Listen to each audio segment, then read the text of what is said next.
¿sí? Y la eferente es la que sale de la médula espinal llevando información hacia los músculos motores o una información secretora. Generalmente son fibras motoras, ¿no? Pero también hay fibras que se encargan de la secreción de los músculos, ¿no? Entonces son fibras eferentes.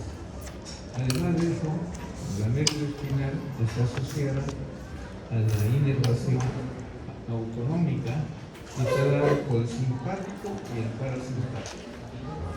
El sistema nervioso, por ejemplo, simpático, está representado por la cadena simpática, que está a los lados de la columna vertebral en la parte torácica y en la parte lumbar y en la parte cervical. En la parte cervical hay ganglios simpáticos cervicales, en la parte torácica está la cadena de ganglios simpáticos a los lados de la columna vertebral y también a nivel de la columna lumbar. Esta cadena simpática se encarga de la función de diversas vísceras, pero generalmente el simpático se relaciona a los grandes vasos y a las ramas de estos. ¿Cuál es la función del simpático en relación a los vasos sanguíneos? Se va a encargar de inervar las fibras musculares lisas que están en la pared de los vasos. O sea, regula el flujo sanguíneo hacia las vísceras. ¿Qué hace el simpático? Vasoconstricción. O sea, puede disminuir el flujo o, si se relaja, se incrementa el flujo hacia el órgano correspondiente, ¿no? ¿Y qué más? Por ejemplo, a nivel cardíaco, ¿qué haría el simpático? ¿Aumenta la frecuencia cardíaca o disminuye? ¿Qué dice? Si están caminando y salen pitbull, ¿qué va a pasar? En la pupila se incrementa la pupila, ¿no? ¿Cómo se llama? Midriasis. ¿Para qué? Para tener un mejor campo de visión. ¿Y quién inerva los músculos que producen midriasis? El simpático. En el corazón lo que produce es taquicardia, ¿no? Y se incrementa la frecuencia cardíaca. Y en el bronquio, ¿qué pasará con el simpático? ¿Habrá broncoconstricción o broncodilatación? A ver qué dice. A un paciente con asma, ¿qué le dan? En algunas emergencias le aplican adrenalina. Entonces, el paciente con asma, ¿qué tiene? Broncoconstricción, por eso no puede respirar bien. Entonces le aplican adrenalina y produce broncodilatación y el paciente mejora su problema respiratorio. Pero a un paciente de 80 años le darán una adrenalina. ¿Ah? La adrenalina produce taquicardia. Y el paciente de 80 años ya tiene problemas cardíacos. Y si le aceleran la frecuencia, puede ser un paro y se muere el paciente. Entonces el paciente con asma, un paciente anciano con asma, ya no le dan adrenalina. ¿A quién le darían? A un paciente joven, ¿no? Y hay niños con asma, le aplican adrenalina al hombro, ¿no? Y mejora su respiración. No sé si han visto pacientes con asma, ¿no? Es terrible, ¿no? No pueden dormir, todos, no hay una buena ventilación, ¿no? No pueden dormir en horizontal, ¿no? Y generalmente es por la contaminación ambiental, ¿no? Yo tenía un colega que vivía en Lince, tenía 2 hijitas, y sus 2 niñas tenían asma desde pequeña, ¿no? Y él decidió y se fue a vivir a Chaclacayo. Y de Chaclacayo al Revalete tenía que venir temprano, tenía que levantarse. Pero sus hijitas, en 2 meses, desapareció el asma. Entonces es un problema de contaminación ambiental, ¿no? A veces en la casa tenemos alfombra, tenemos periódicos, libros viejos, todo eso que genera hongos, humedad. Y la humedad, ahí está metido el hongo. Y el hongo produce es un estímulo para una hiperreactividad bronquial. Entonces hay que eliminar todo eso. Entonces, uno a veces no sabe los problemas simples que se pueden solucionar, ¿no? Y si uno no puede mudarse, desaparece todo eso, ¿no? Bueno, entonces el sistema nervioso simpático produce taquicardia, produce broncodilatación, ¿no es cierto? Entonces, el parasimpático, ¿qué haría? Un ejemplo de parasimpático es el nervio vago. O sea, hay pares craneales que tienen fibras parasimpáticas. Claro, si el simpático es totalmente independiente, no está dentro de ningún nervio craneal, pero el parasimpático sí está dentro de algunos nervios craneales, ¿no? Por ejemplo, el vago tiene fibras parasimpáticas, ¿no? ¿Qué hace el vago a nivel del corazón? Si el simpático hace taquicardia, ¿qué haría el vago? Bradicardia, o sea, disminuye la frecuencia cardíaca. En el bronquio, ¿qué hace el vago? El simpático hace broncodilatación, el vago broncoconstricción. Entonces, esta nervación autónoma también es controlado por la médula espinal. Entonces, la médula espinal no es una zona del sistema nervioso central por donde ascienden los fascículos. Se llaman fascículos ascendentes, y por otro lado hay fascículos que descienden del encéfalo a la médula espinal. ¿Cuáles serán fascículos sensitivos? ¿Los ascendentes o los descendentes? Los ascendentes son sensitivos. Todos los fascículos descendentes son motores, ¿no? Trae información motora. Y la médula, ¿qué hace? Controla. La médula controla y regula el ingreso de información sensitiva y la salida de información motora. Entonces, en la médula espinal vamos a encontrar fascículos ascendentes y fascículos descendentes. ¿Dónde? En los cordones. Bueno, habíamos hablado que habían cordones, ¿no? La sustancia blanca se organizaba en cordones. Entonces, en estos cordones hay fascículos ascendentes y descendentes. Los ascendentes llevan información sensitiva, los descendentes, información motora. La médula espinal, ¿no? Termina a nivel de L1, L2, ¿no?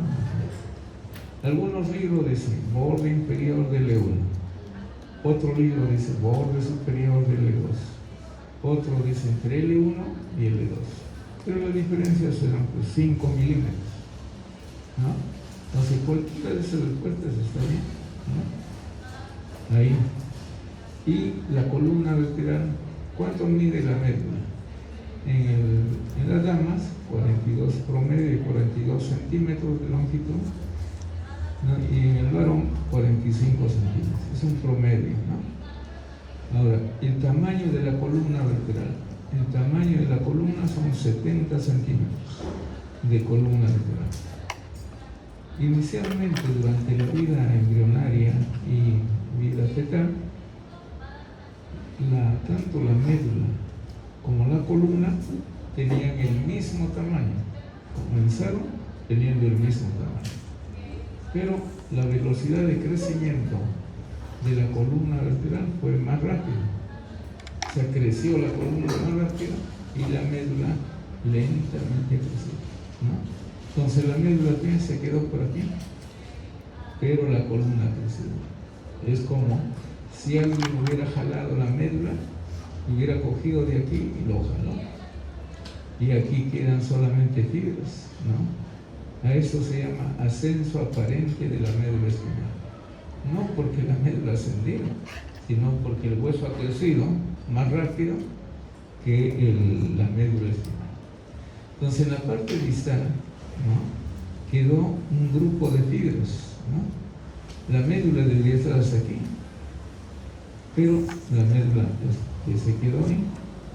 Y lo que queda de estas fibras que están debajo de la médula se llama cola de caballo o cauda equina, ¿no? Debajo del L1, todos los nervios en su conjunto se llaman cauda equina o cola de caballo, ¿no?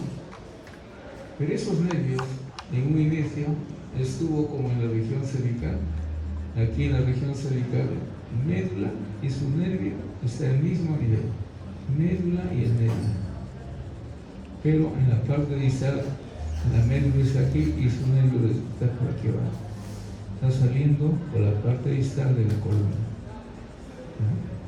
Ahora, ¿qué importancia tiene dónde termina la médula? Cuando alguien se internado, ¿no? Ustedes van a tener que hacer punción lumbar. Punción para sacar líquido cefalorraquídeo. En la visita de la mañana, le decía, doctor, apunte en su libreta, hoy día tiene que ser punción lumbar a la cama 5 y a la cama 15. Y en la tarde, cuando no hay nadie, ustedes tienen que sacar líquido cefalorraquídeo del espacio subaracnoideo. Ahora, ¿dónde hacen la punción? ¿Dónde harían la punción? ¿Harían entre L1 y L2? ¿O harían entre L2 y L3? ¿O entre L3 y L4? ¿Entre qué vértebras hacen la punción? Tienen que darle un margen de seguridad. O sea, no, aquí no lo van a hacer, porque si la médula bajó un poquito, van a lesionar la médula espinal. Entre L2 y L3 tampoco. Se hace entre L3 y L4. Ahora, ¿yo cómo sé que estoy entre L3 y L4? ¿No es cierto? ¿Cómo sabría? Tendrían que contar desde arriba, ¿no? La prominente, ¿qué número es la prominente? C7, y ahí tendrían que contar. C7, T1, T2, T3, T12, no, L1, L2, L3. ¿Y si se equivoca? Entonces, la forma práctica es hacer sentar al paciente al borde de la camilla y ustedes en el otro lado, ¿no? A la espalda del paciente. Pedir al paciente que se incline en posición fetal hacia adelante, máximo, para separar las apomes espinosas. Le tocan la cresta ilíaca, tienen que estar el torso desnudo, tienen que palpar la cresta ilíaca en el paciente, por detrás, ¿no? Palpan su cresta ilíaca, en todos los pacientes se puede palpar, y trazan una línea entre las crestas ilíacas, una línea horizontal. Entonces tenemos ya, la línea horizontal sería entre las crestas ilíacas y la línea media de la columna. Donde se cruza la línea media con la línea trazada a nivel de la cresta, en ese punto, ese es L3, L4. Esa es la parte práctica, ¿no? Y por ahí hacen lo limpian con alcohol iodado, ponen un campito estéril, ¿no? Y agarran una jeringa, cargan la jeringa con silocaína, inyectan los diferentes planos hasta el hueso, ¿no? Y se esperan 5 minutos, agarran una aguja larga de punción lumbar y introducen. Esa aguja en realidad tiene dos, uno que tiene la punta al centro y otro es como una camiseta, no sé. Entonces hacen, llegan hasta la dura madre, y ahí es difícil, hay que poner un poco de presión como si fuera una pierna. Hacen presión, listo, ya atravesaron la dura madre, sacan la guía que va al centro y tiene la punta, y empieza a salir líquido cefalorraquídeo. El líquido cefalorraquídeo, ¿qué color tendrá? Es transparente, es totalmente transparente, se llama cristal de roca. Ustedes agarran una gasa blanca, agarran, limpian y ven cómo cae el líquido cefalorraquídeo y no mancha la gasa. Ahora, si hay sangrado, va a manchar. se va a poner rosado, ¿verdad? Si hay secreción, si hay una meningitis, un problema infeccioso, se pone amarillo, ¿no? Cambia de color. Entonces pueden cultivar ese líquido, ¿no? Agarrar placas de agar o caldo de cultivo que han recogido del microbiología, ¿no? Y pueden sembrar, ¿no? Entonces la idea es hacer el diagnóstico de sangrado o de infección del sistema nervioso central, ¿no? Entonces para eso es útil, ¿no? la anatomía, ¿no? Para realizar procedimientos y entender dónde se debe hacer la cosa, ¿no? Aquí. Entonces la médula espinal tiene segmentos, ¿no? Es de aquí. Así como hay regiones en la columna, también la médula espinal tiene regiones. En la columna vertebral tenemos la región vertebral con sus 7 vértebras, la región torácica, la región lumbar, la región sacro-coxígea. En la columna lateral, la médula también tiene regiones, tiene segmentos. ¿Cuántos segmentos tendrá la médula espinal? A la de otra forma, ¿cuántos pares raquídeos tenemos? 32. Pares raquídeos. Pares craneales, ¿cuántos son? 12 pares. Ahora, ¿cuántos nervios raquídeos salen de la columna? 31 pares raquídeos, ¿no? ¿Cuántos a nivel cervical? Entonces, a nivel cervical, ¿desde qué C hay? ¿Desde C1 hasta cuánto? Hasta C8, ¿no?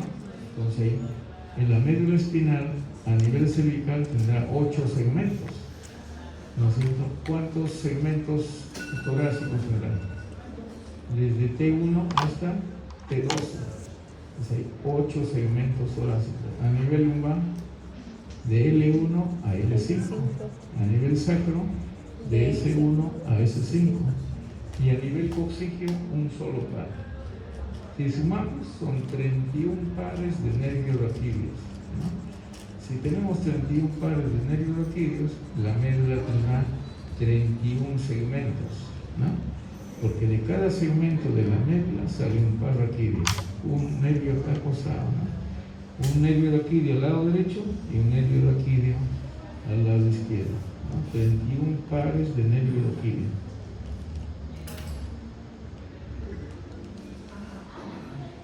La parte distal de la médula espinal se llama cono medular, ¿no? ¿Qué es el cono medular? Es la parte distal de la médula, ¿no? Y de este cono distal, el cono medular, sale la caudequina, el conjunto de nervios que está debajo de la médula espinal, ¿no? Se llama caudequina.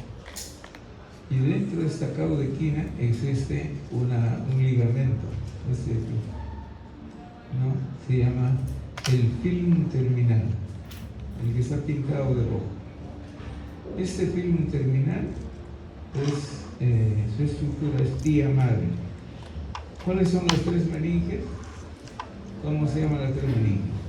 Dura madre, aracnoides y tía madre. La tía madre que cubre íntimamente la médula, ¿no? Va a continuar con este ligamento que se llama filum terminal. Este es un elemento de fijación de la médula espinal. Pero este filum terminal era la tía madre que cubría la médula cuando la médula llegaba hasta aquí, ¿no es cierto? Como la médula aparentemente ha ascendido, la tía madre que lo cubrió quedó solo en médula, pero ahora se llama filum terminal y sirve como un elemento de fijación. Entonces, en la práctica, ¿no?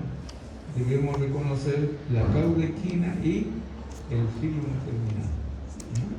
Se puede visualizar en la cabeza anatómica. Por el color, ¿no? El filum terminal es un color nacarado, blanquecino, muy delgado, ¿no? Y los filetes nerviosos que están ahí, los componentes de la caudequina, son un poco más gruesos, ¿no? Y no son blancos, son de un color amarillo, ¿no? se puede diferenciar del filum terminal de los componentes de la caudíquina. Ahora, la médula espinal tiene engrosamientos, ¿no? La médula espinal no tiene el mismo calibre, ¿no? Tiene engrosamientos. Y a esos engrosamientos de la médula le llaman intumescencias. Entonces, ¿cuántos engrosamientos tiene? Tiene 2 y coincide con el nacimiento de los plexos. El plexo braquial, ¿por quién está formado? ¿Más de dónde? Desde C5 hasta T1, ¿no es cierto? Y justamente ahí está el engrosamiento, la intumescencia cervical. Entre C5 y T1 está el engrosamiento. Y coincide con el nacimiento o la presencia del plexo braquial. La otra intumescencia está entre L1 y S2. ¿No? Se llama intumescencia lumbar.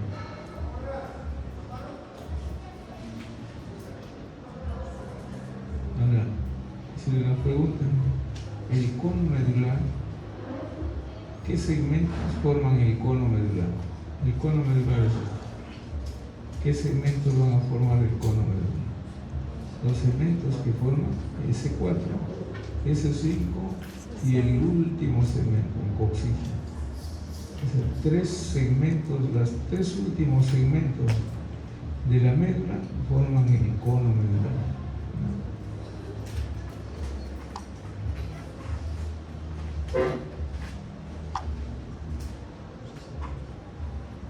Ahora, si nosotros cortamos la médula, ¿no? Vamos a ver aquí la sustancia gris, ¿no? En la parte central y la sustancia blanca periférica. En la sustancia gris, si observamos, aquí a nivel cervical, este es un corte a nivel de C5. Entonces aquí tenemos las astas anteriores gruesas, las astas posteriores delgadas, ¿no?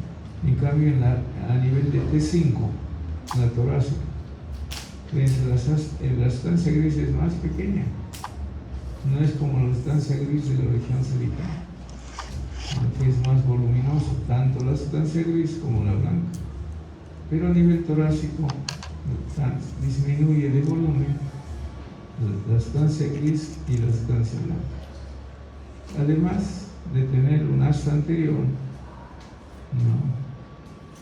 Cada lado tiene un asta posterior y tiene un asta lateral. La única sustancia gris que tiene, o el único sector de sustancia gris con asta lateral es la región torácica. El asta lateral solo está en la región torácica. No hay asta lateral cervical, no hay asta lateral a nivel lumbar. Esta asta lateral está solo en la región torácica. Y corresponde, ¿no? Esta asta lateral va a corresponder a los núcleos simpáticos. Núcleos simpáticos. Asta lateral, ¿sí? Ahí se encuentran los núcleos del sistema nervioso simpático. Desde T1 hasta L2, que significa todas las vértebras torácicas más L1, L2. La asta lateral está en todo ese nivel. En cambio, la región lumbar, es decir, tenemos un asta anterior más grueso, ¿no? Igual al asta posterior, hay menor cantidad de sustancia blanca. Entonces va variando la sustancia gris y la sustancia blanca en cuanto a su forma, en cuanto a su tamaño, ¿no? De acuerdo al corte que vamos a hacer. O sea, no es continuo, no es. Aquí están las meninges.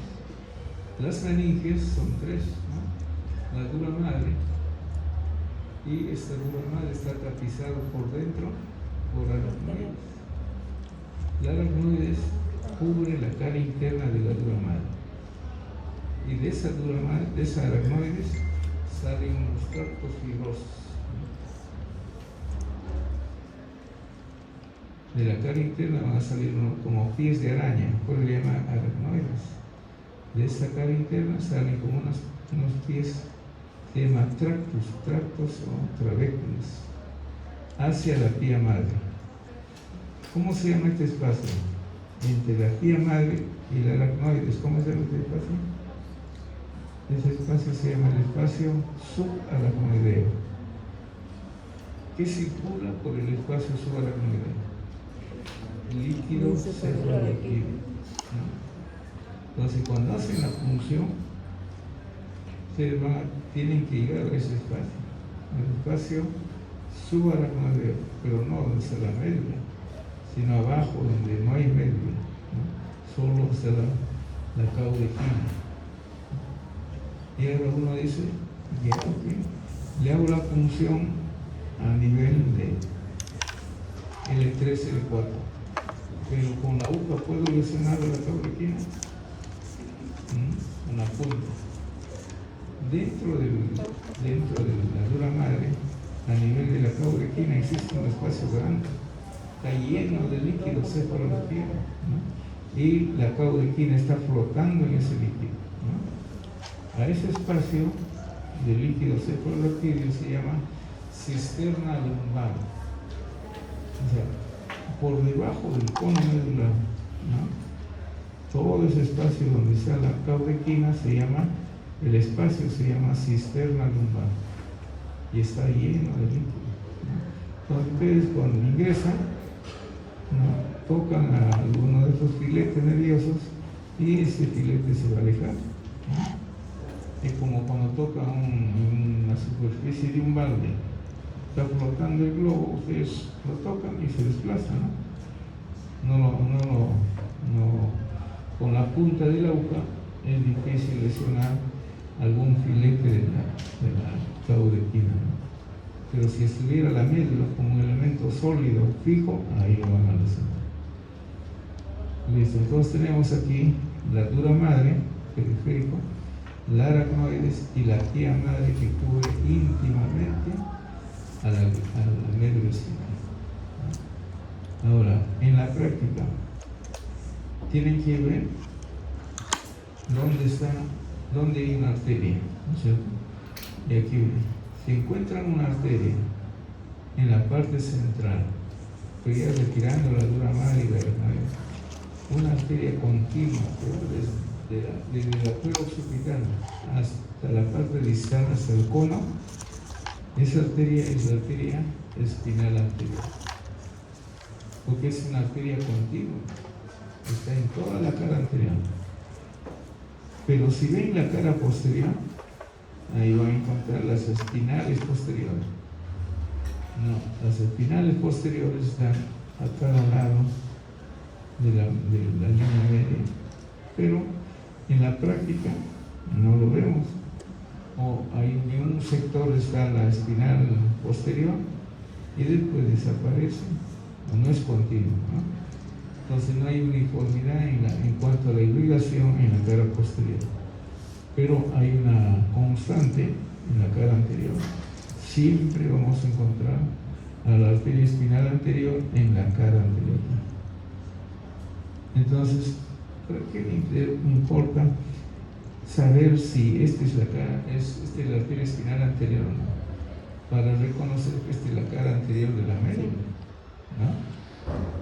Entonces, ¿cómo sé que esta es la cara anterior de la médula? Si me ponen la médula en la mesa, no, claro, en el cadáver, si está en su lugar anatómico, saben cuál es la cara anterior.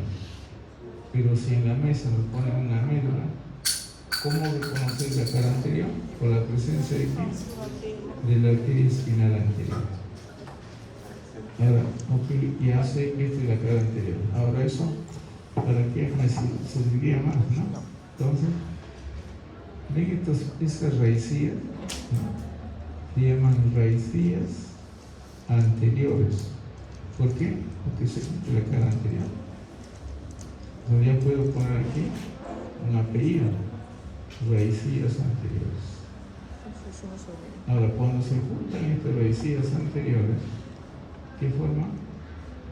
La raíz anterior.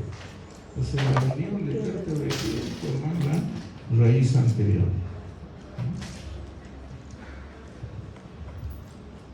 Ahora atrás tendremos el equivalente, ¿no es cierto? Tendremos raicillas posteriores y aquí será la raíz posterior. Entonces tenemos raicillas anteriores, raicillas posteriores, raíz anterior, raíz posterior. Ahora, unido a esta raíz posterior hay un ganglio. Este es el ganglio. No, el ganglio de la raíz dorsal. Ese ganglio le pertenece a la raíz dorsal. Ese ganglio es un ganglio sensitivo. Aquí están los cuerpos de las neuronas que están entrando a la médula. ¿No? Entonces la neurona ingresa y su cuerpo de esa neurona, aquí lo encontramos, dentro del ganglio.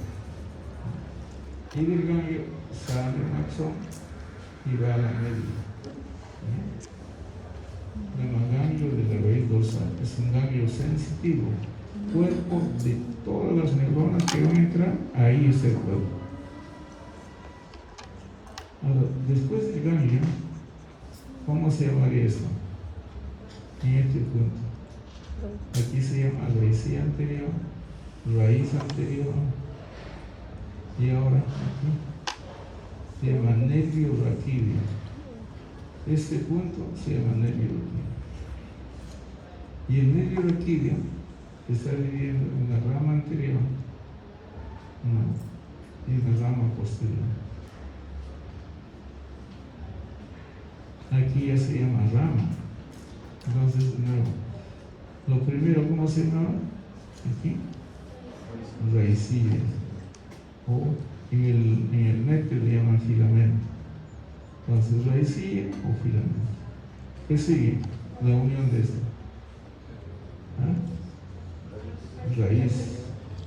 Raíz anterior. Y luego acá, nervio raquídeo. Bueno, el nervio raquídeo, se divide, fíjense, el nervio raquídeo se divide en dos ramas. Una rama anterior que es gruesa y una rama posterior. Rama posterior y rama anterior.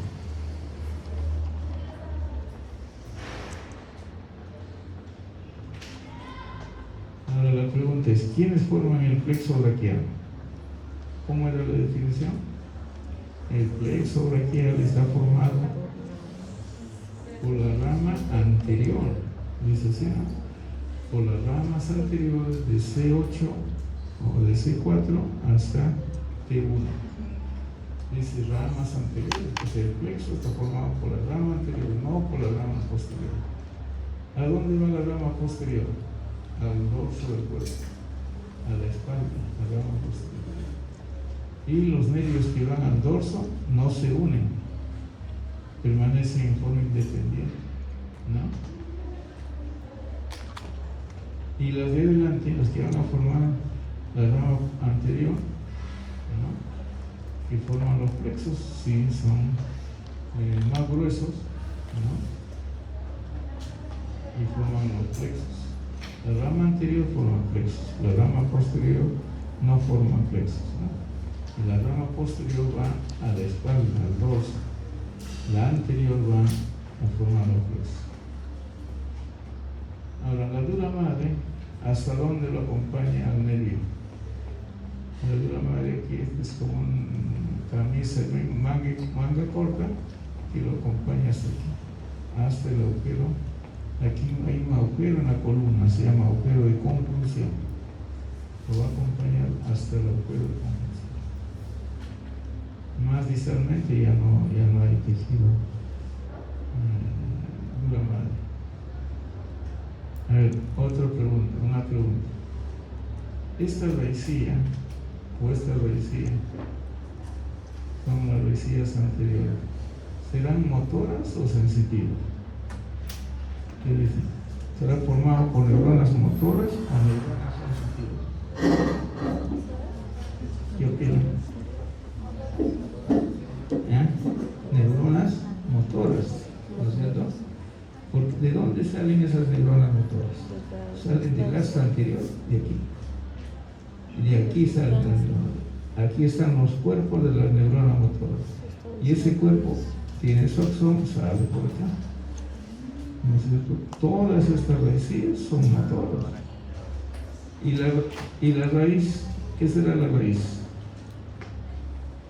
Igual, si todos son motoros, ahí está la raíz, es motor, es una raíz motor, ¿no es cierto? La raíz anterior es una raíz motor. Y el nervio raquídeo, ¿qué dice? Este nervio será motor o sensitivo, o mixto.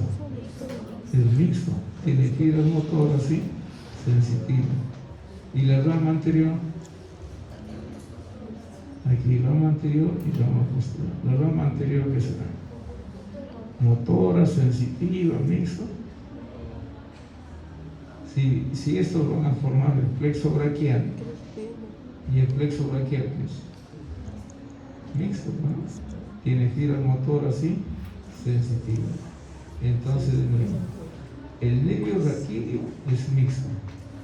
La rama posterior es mixta, la rama anterior es mixta, porque la rama que va a la espalda, al dorso, no hay nervio al piel, no hay nervio a músculos también. Listo. Ahora, al virus de la polio, ¿han escuchado la polio, no? ¿Han escuchado la poliomielitis? No. ¿Qué pasaba con estos pacientes? ¿Qué presentaban? Parálisis del grupo muscular. El virus tenía predilección por quién? Por el asa anterior de la médula espinal.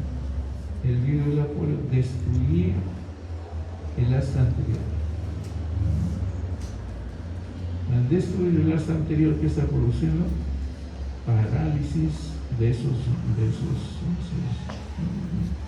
los fascículos, parálisis de los músculos inervados por esa asa anterior. Y el asa posterior recibe las fibras sensitivas. Entonces, cuando tengan la médula espinal en la práctica, lo primerito es reconocer cuál es la cara anterior y posterior. Y en base a eso, ustedes le ponen un nombre, ¿no es cierto? Raicilla anterior, o si no está la arteria, este es la raicilla posterior. Si no hay arteria, este es cara posterior. ¿No es cierto? Sería raicilla posterior.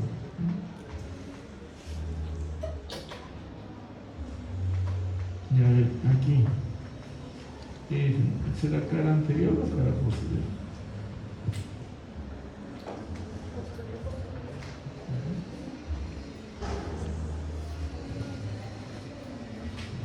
Ahí está su nombre. Y miren, esta es la cara posterior. ¿Por qué? ¿Por qué la cara posterior? Porque aquí no veo una arteria, no hay una arteria continua. Pero esa arteria está acá, adelante. Ahí está, esta es la arteria espinal anterior. Entonces, esta es la cara anterior, esta es la cara posterior. Ahora, ¿cómo se llama esto?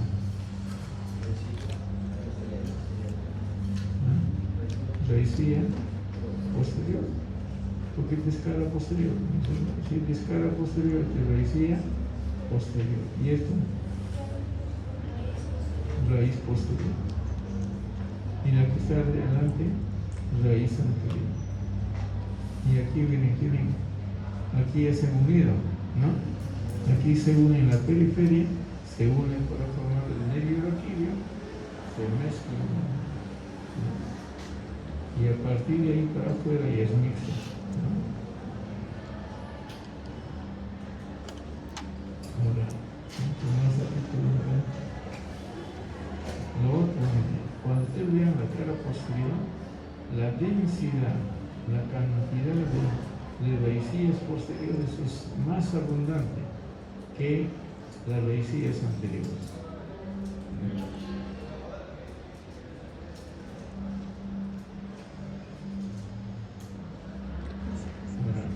Esta raicilla,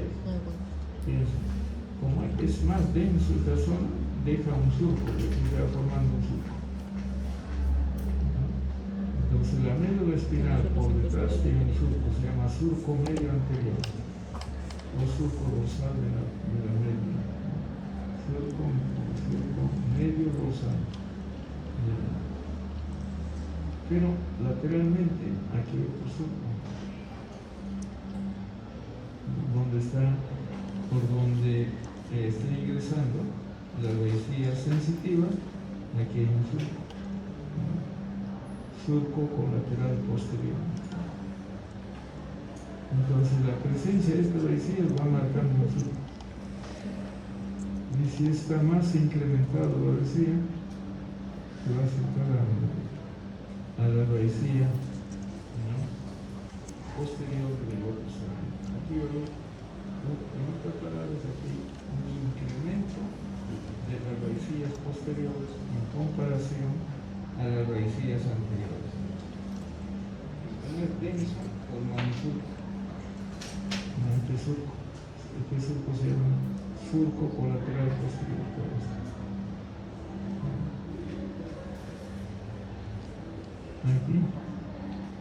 Aquí tenemos lo siguiente. Vamos a tener, a ver, ¿cómo se llama eso? Aquí, aquí. ¿Cómo se llama? Raicilla, raíz, nervio raquídeo, rama. Este es la rama anterior. Esta es la rama anterior. Y atrás está la rama posterior, ¿no? Y este será un nervio raquídeo. Este es el nervio raquídeo. Y este ganglio a quién le corresponde? A la raíz posterior. Entonces, este ganglio es de la raíz posterior, no de la anterior. Entonces es un ganglio sensitivo, ¿no? Es un ganglio sensitivo. Dentro de la columna tenemos aquí la pierna, ahí ven como unas patitas de araña. Esos son los tractos de la aracnoides, por eso se llama aracnoides, ¿no? De araña, ¿no?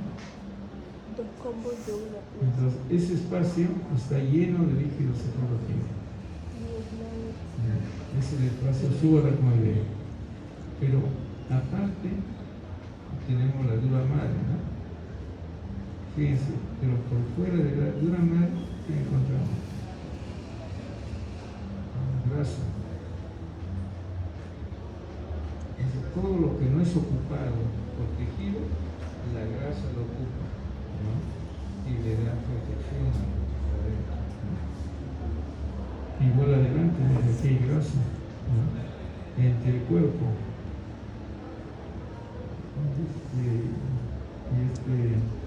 Y esta dura madre, hay grasa. O sea, hay grasa de relleno por fuera de la dura madre. Y aquí, a ver, ¿esto qué será? Dura madre, aracnoides, pía madre. Aquí es gruesa, y aquí es dura madre.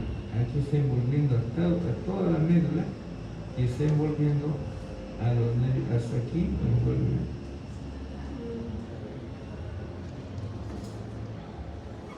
Entonces, la dura madre lo va a seguir al nervio, pero hasta un nivel. Vamos a ver otro.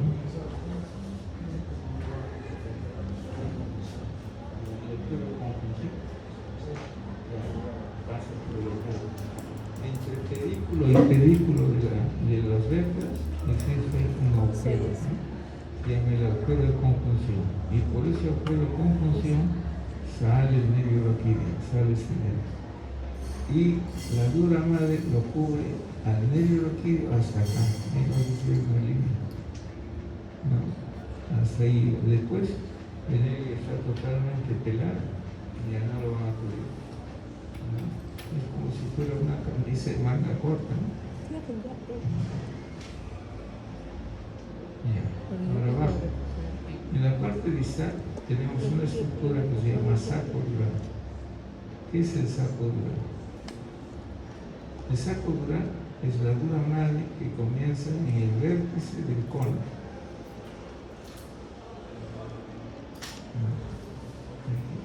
Y desciende hasta aquí se ve ¿dónde termina la dura madre? Termina entre aquí, entre S1 y S2. Haré punción por debajo. No, ya no encuentro los sacos dural, porque la punción tiene que ser hacia arriba. Entonces, el saco dural está debajo del cono medular y esa es la dura madre que termina entre S1 y S2.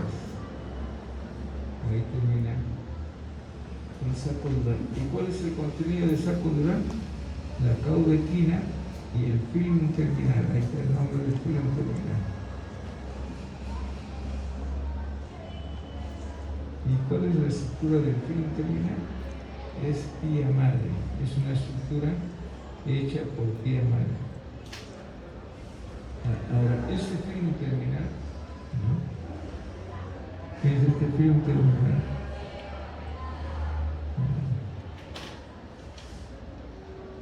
Aquí está, ¿no? Llega a este ángulo, lo atraviesa y aquí es cubierto por dura madre. Aquí es film terminal cubierto por dura madre. Y a ese film terminal al rojito cubierto por dura madre se llama ligamento sacrocoxígeno. Entonces, el rojo es el film terminal. Atraviesa el saco dural, pero la dura madre lo envuelve. Y a esa estructura del film terminal cubierto del ligamento se llama ligamento sacrocoxígeno. Todo este pedacito se llama ligamento sacrocoxígeno. Es un elemento de fijación de la médula. Ahora, hay otro ligamento que sale en forma lateral a la médula. Se llama ligamento dentado. Son los ligamentos dentados. ¿Cuántos ligamentos dentados hay? De 20 a 21 ligamentos.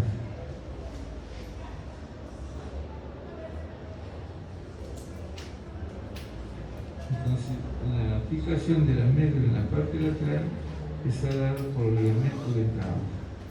Y los ligamentos dentados, ¿entre quiénes están? Está entre la raíz anterior y la raíz posterior.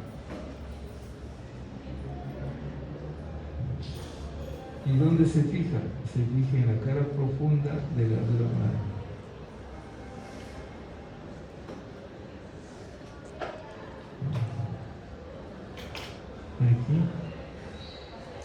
Aquí la cara anterior, porque ahí vemos una arteria, ¿no? Una arteria espinal anterior.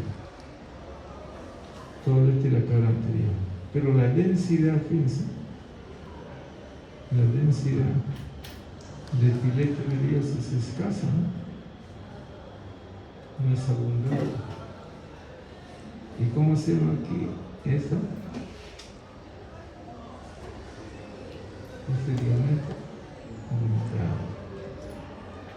Este ligamento dentado.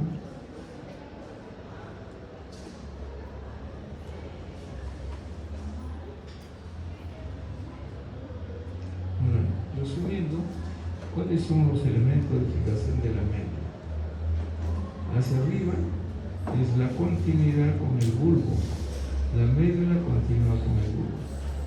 Y como el bulbo está fijado en estructura, entonces, en cierta forma, a la médula también lo fija. Entonces, Primera identificación es la continuidad entre médula y bulbo.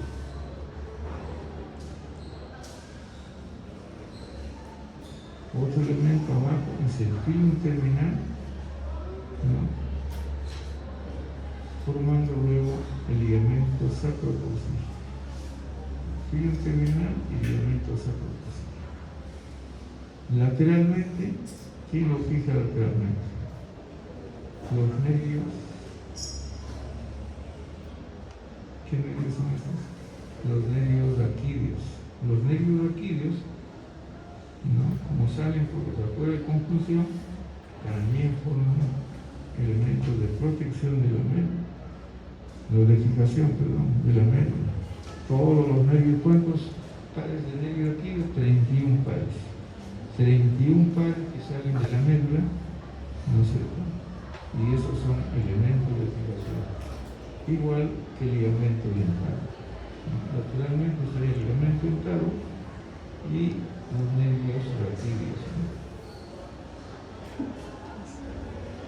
Aquí, primero, aquí se ha cortado, ¿no?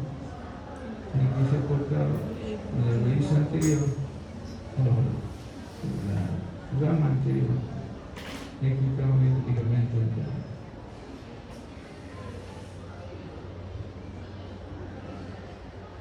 Aquí tenemos otro ligamento dentado.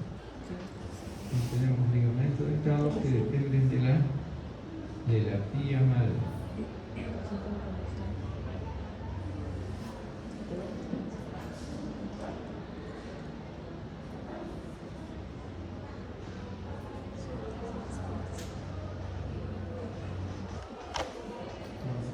¿Qué cara será esta luz? ¿Qué cara es? La cara anterior, la cara anterior, la arteria espinal anterior. Y esta raicilla serían raicillas anteriores. Y estas son las raíces anteriores. Las raíces sensitivas o motoras. Sí, son anteriores. Son motoras. Son raíces, son raicillas motoras. Es lo mismo.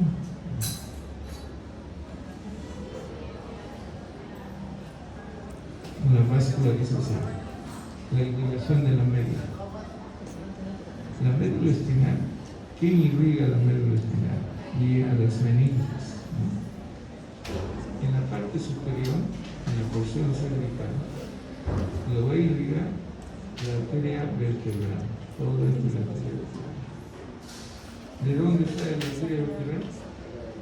¿Cuál es el origen de la arteria vertebral? Es la arteria subclavia. Desde la subclavia, la primera vértebra, perdón, la primera arteria de la subclavia es la arteria vertebral.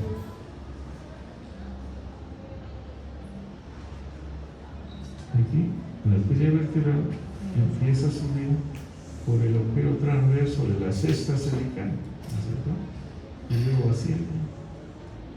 Y luego ingresa al endocráneo para unirse con la vértebra del otro lado. Pero aquí en su camino hacia el agujero occipital va a dejar ramas para la médula espinal como tejido y para las meninges. Ahora, por debajo tenemos las arterias intercostales. ¿Cuántas arterias intercostales tenemos? 11 arterias intercostales y la última es la arteria subcostal. O sea, no son 2 intercostales, son 11 y la última es la arteria subcostal. Entonces, esas arterias dan ramas aquí. Aquí tenemos la aorta y la intercostal. Estas intercostales, ¿no?, se ubican detrás del parénquima pulmonar, ¿no?, y son en número de 11 y una subcostal. De esas intercostales salen las arterias que van a la cara posterior, que ingresan por el agujero de conjunción hacia el interior de la médula espinal. Entonces, y su equivalente es a nivel lumbar. Hay 5 arterias lumbares, hay 12 arterias o 11 intercostales, una subcostal, y a nivel lumbar existen 5 arterias lumbares. Esas arterias lumbares salen de la aorta, de la cara posterior de la aorta abdominal.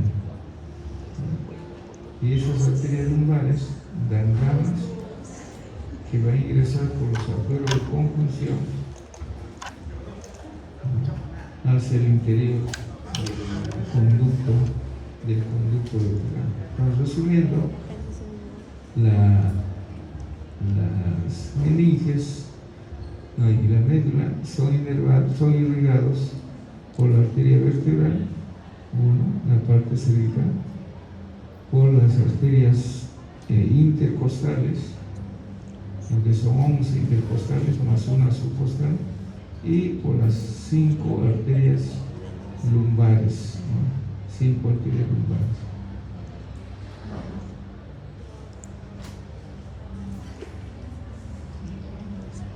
Hay una arteria que ha sido descubierta por un polaco, creo que fue. Bueno, aquí está. Esta arteria es la arteria radicular magna, se llama arteria radicular magna. Solo en el 45% de casos. Esta arteria se origina en T8, T12.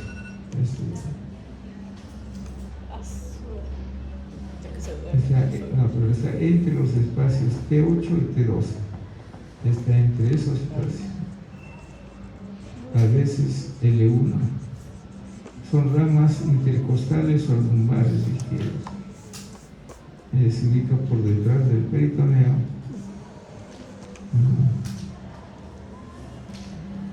Responsable de la irrigación del engrosamiento lumbar.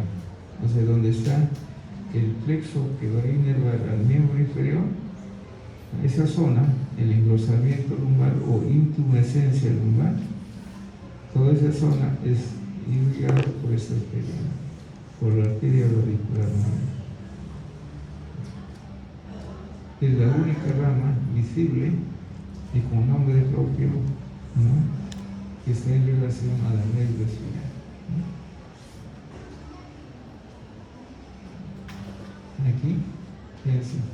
Aquí tenemos la arteria aorta. De la cara posterior sale la intercostal, y de esta intercostal una rama que va hacia la cara anterior de la médula y otro a la cara posterior. Esta que va a la cara anterior se anastomosa con la espinal anterior.